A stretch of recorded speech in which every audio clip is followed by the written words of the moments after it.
Hey, what's going on? So, another tale from work. Which job? You're just gonna have to guess.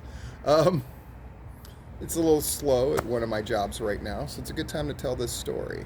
So, all kinds of people come in, and what you find out working late night shift is that sometimes you're catering to like club kids, sometimes you're catering to people who are just got off of a late night job and are too tired to sort of cook for themselves or don't want to. And sometimes you're getting people who are just trying to have human contact, just trying to talk to somebody, just trying to relate to them. This is one of those times. So this guy came in and had recently discovered that his wife had cheated on him, but not just in an ordinary way, had apparently been engaging in orgies. And he found this out because he had like dug through her email. He got access to her email, dug through them, and found out she was doing these orgies. And he was understandably really upset by it, but he was definitely a little off. Definitely wanting to talk about it. So I lent him an ear so he could sort of vent and get it off of his chest. And then he just said, every woman I've been with has definitely screwed me over and cheated on me and all of this other stuff. But I definitely got the impression as he was talking that he wasn't necessarily the nicest guy either, that there were things about him that were rather complicated and difficult, and his story seemed to sort of pick up steam and pick up details that honestly didn't seem very honest. So apparently he didn't have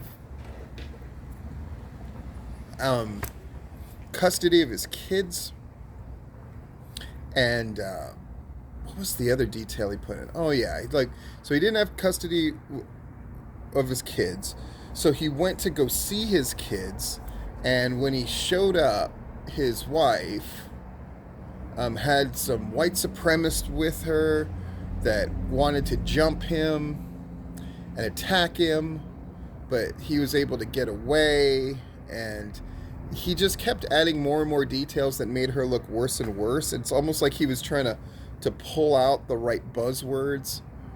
And this sounds crazy, and this is just my conjecture, but I believed him about the orgy thing. I think that was real, but then he wanted her to look worse and worse and worse, so he just kept adding these stories to it.